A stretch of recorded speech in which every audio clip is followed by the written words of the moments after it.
Princess Eugenie and Princess Beatrice may struggle to help Prince Andrew back into the royal fold and the public eye as they are not very popular, a royal commentator has said. Though he pointed out that the Duke of York may use his daughters to rehabilitate his public image.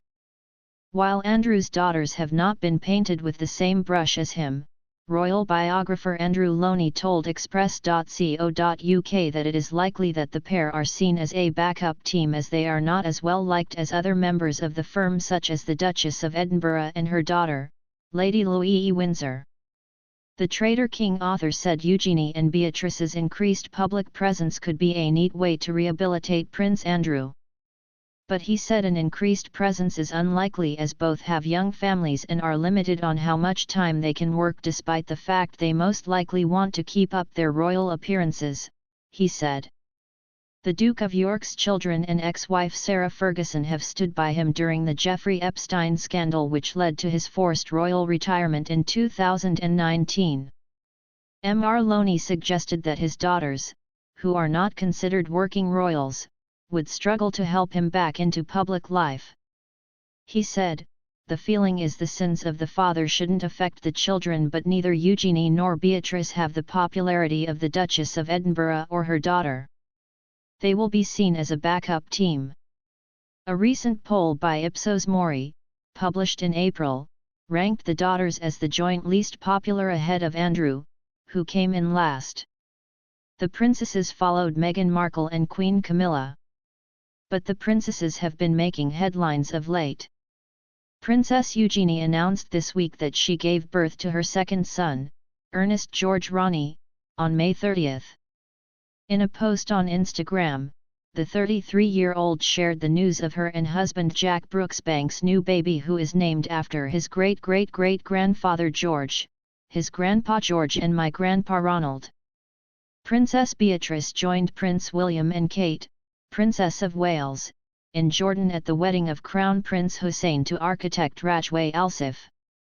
And over the course of the coronation weekend, Beatrice and Eugenie made a surprise appearance together at a garden party in Buckinghamshire. But Mr. Lownie doubts whether this will continue as they have little time to dedicate to royal engagements. He continued, "They have young families and, although I suspect they are keen to stay within the royal fold, I think the time they can give to royal duties will be limited. That said, it would be a neat way back to rehabilitating Andrew. Another option Andrew has," Mr. Lownie explained, "is to rehabilitate himself through good work, although he thought this coming to fruition was unlikely. The next would be to try and clear his name by writing a book, taking legal action or undertaking another interview."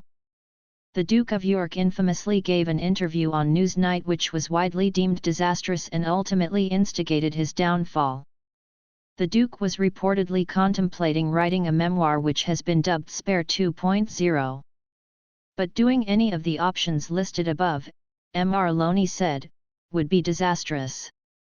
His final, and the most likely to be taken option, is to retire from public life and only appear on family occasions, as was seen recently when he attended King Charles's coronation. Beatrice and Eugenie have reportedly sought to help their father get the sign-off to return back to royal duties in the past, but this was rejected by the king. An anonymous source told The Sun last year that Charles said there was no chance Andrew could return to public life as he is resolute that the Queen's decision to strip away the Duke's titles and use of HRH not be reversed.